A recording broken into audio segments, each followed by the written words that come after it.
Hello everyone, আসসালামু আলাইকুম। Welcome back to my channel.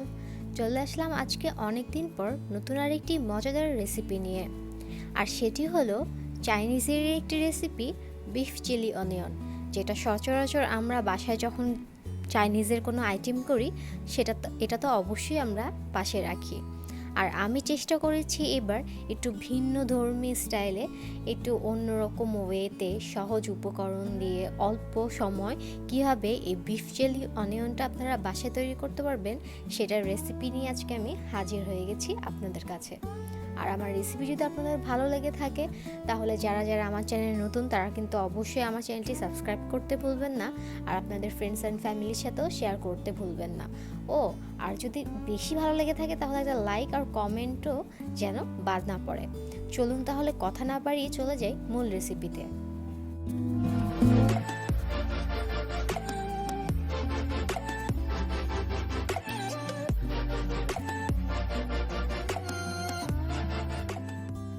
এখানে আমি প্রায় 2 কাপের মতো গরুর মাংসকে একদমই পাতলা একটা স্লাইস করে কেটে নিয়েছি। সাধারণত বিফ চিলি অনিয়ন তৈরি করার সময় গরুর মাংসের স্লাইসটা এরকমই হয়ে থাকে, আর আমিও সেম ওইটাই করেছি। যাই হোক, এখন আমি এখানে দিয়ে দেবো 1 চা চামচ পরিমাণ আদা বাটা, তারপরে দিয়ে দিচ্ছি 1 চা চামচ পরিমাণ রসুনের গুঁড়ো। আমার রসুনের পেস্টটা ছিল না, তাই আমি রসুনের গুঁড়োটা ইউজ করেছি। আর এখানে 1 টেবিল চামচ পরিমাণ কর্নফ্লাওয়ার। এখন দিয়ে দিচ্ছি 1 টেবিল চামচ পরিমাণ ডার্ক সয়া সস। আপনাদের সয়া সসটা যদি লাইট হয় আমি বলবো 1.5 টেবিল চামচ পরিমাণ দিলেই হবে। আর আমি দিয়ে দিচ্ছি পরিমাণ মতো ব্ল্যাক পেপারটা আমি একটু বেশি পছন্দ করি, তাই এটা একটু বেশি দিয়ে থাকি। আর 1 চা চামচ পরিমাণ দিয়ে দিচ্ছি চিলি ফ্লেক্স, আর একটা ডিম দিয়ে দিব। তারপরে সব কিছু খুব ভালো মতো মিক্স করে নিব।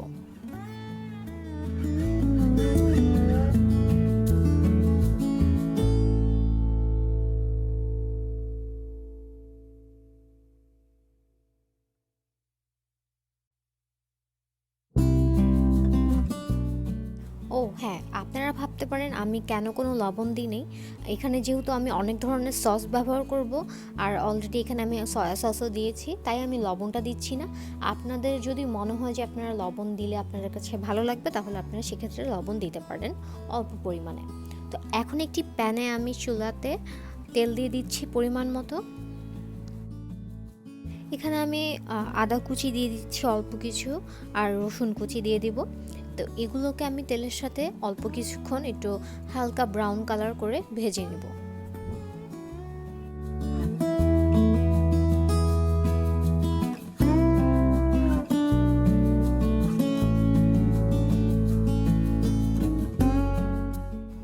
হালকা ব্রাউন কালার ভাজা হয়ে গেলে এখন আমি সেই ম্যারিনেট করা গরুর মাংসটাকে দিয়ে দিচ্ছি।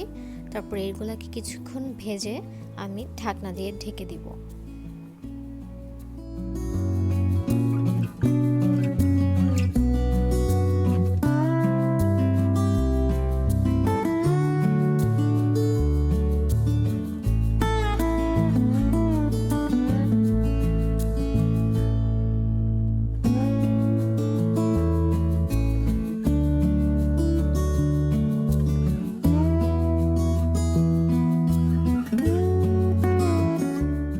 প্রায় 5 থেকে 6 মিনিট পর ঢাকনাটা উঠিয়ে দেখব যে হালকা পানি বের হয়েছে গরুর মাংস থেকে এবং সেটা শুকিয়েও গেছে।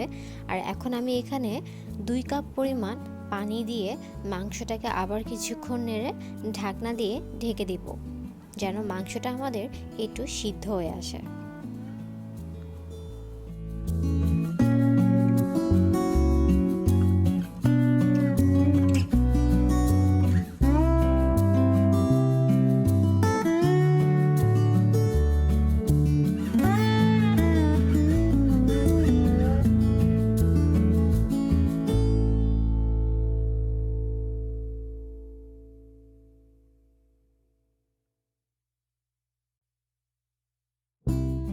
প্রায় 10 থেকে 15 মিনিট পর আমার মাংসটা কিন্তু একদম পারফেক্টলি সিদ্ধ হয়ে গিয়েছে।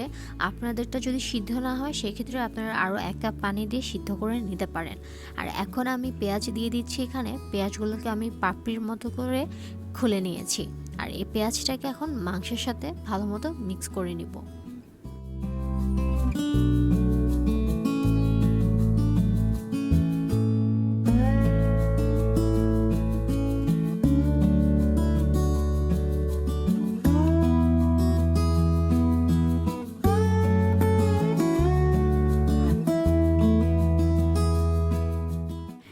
এখানে আমি সয়া সস দিয়ে দিচ্ছি। টোটাল 2 টেবিল চামচ পরিমাণ সয়া সস আমি এখানে অ্যাড করব।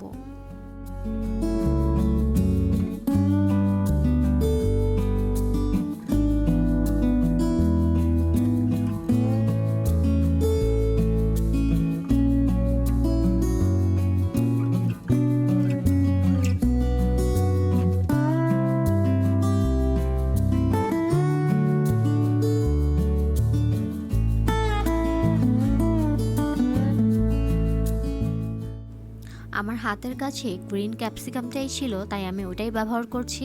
আপনারা চাইলে হলুদ, লাল, গ্রিন তিনটাই মিক্স করে অ্যাড করতে পারেন, তাহলে দেখতে আরও বেশি কালারফুল লাগবে।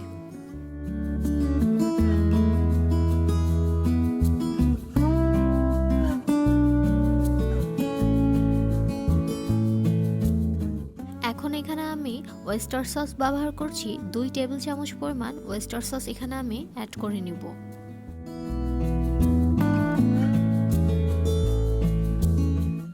এখন আমি এখানে অ্যাড করছি টমেটো সস আর চিলি সস। দুইটাই আমার একসাথে মিক্স করা ছিল, বাসায় বানানো, তাই আমি এটাই ইউজ করছি। আপনারা যদি বাইরে থেকে কিনে আনেন সেক্ষেত্রে আপনারা একটা টমেটো কেচাপ আর টমেটো চিলি যেটা পাওয়া যায় সসটা, ওইটা ব্যবহার করতে পারেন। আর এখন এগুলোকে খুব ভালো মতো মিক্স করে নিচ্ছি।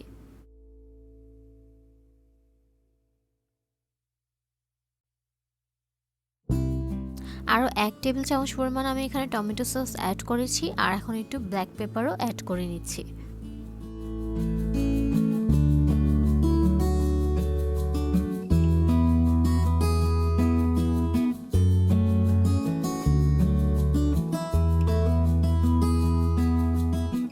এখন দিয়ে দিচ্ছি 1 চা চামচ পরিমাণ চিনি। এই চিনিটা ব্যবহার আপনারা অবশ্যই করবেন। যে কোনো চাইনিজের আইটেমে একটু চিনি ব্যবহার করলে সে চাইনিজের আইটেমটা অনেক বেশি টেস্টি হয়।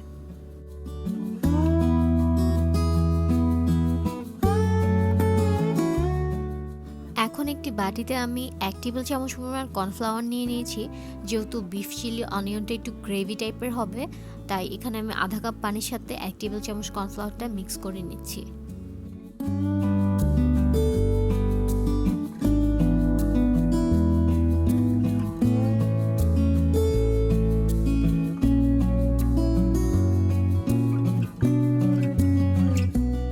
এখন সেই কর্নফ্লাওয়ারের মিক্সচারটা ঢেলে দিচ্ছি।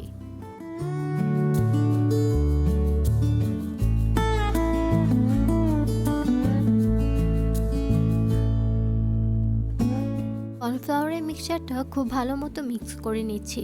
আর আমার মনে হচ্ছিল যে আর একটু পানি দেওয়া দরকার, তাই আমি আধা কাপের মতো এখানে পানি অ্যাড করেছি।